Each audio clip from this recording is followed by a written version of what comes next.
To Springfield now, where Illinois lawmakers have passed a $55.2 billion budget for fiscal year 2026, and it was down to the wire. The plan was approved late last night with just minutes to spare before the midnight deadline. This is the budget detail. The budget total is up nearly 4% from this year. There are new taxes on sports betting and nicotine products. Another source of new revenue, a program that helps the state recoup overdue tax payments. But there are no new sales, income or service taxes. Illinois Republicans are criticizing the plan, saying it contains few cuts. They also say there's not enough time for the public to review the budget. Notably not addressed in this budget, funding for mass transit. That debate continues as concerns over CTA and Metro dollars continue to concern commuters. Our Shardaa Gray picks up that part of the story. The CTA says without the minimum funding it's seeking from the state, it will be forced to eliminate some or all of its services on at least 4 of its 8 rail lines. Governor J.B. Pritzker says lawmakers must be on the same page this summer and fall.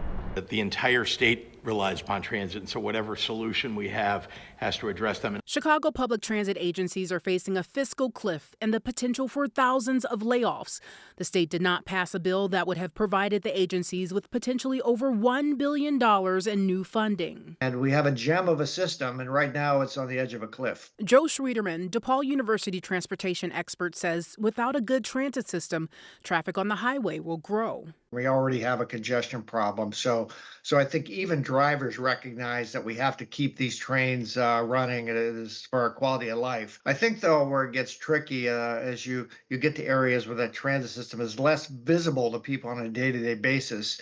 And that fact isn't as evident to them. The Regional Transportation Authority, which oversees the Chicago Transit Authority, Metro Commuter Rail, and the Pace Suburban Bus, projects a $771 million annual operating budget shortfall. I think there's significant work that will need to be done over the summer and in the fall to make sure that it gets across the line. If state lawmakers don't come up with the funding by this summer, CTA, Metro, and Pace must start laying out plans for service cuts of up to 40% for next year.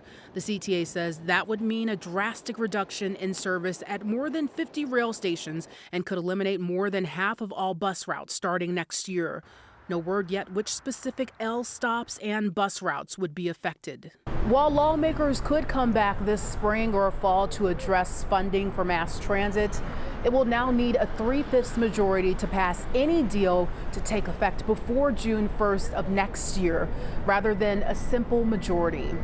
Reporting in the Loop, Shardaa Gray, CBS News, Chicago. Shardaa, thanks. Well, one Democratic proposal to fund mass transit would impose a $1.50 tax on deliveries like Amazon, Grubhub, Uber Eats, that sort of thing. A 10% tax on rideshare trips and a new tax on electric vehicle charging.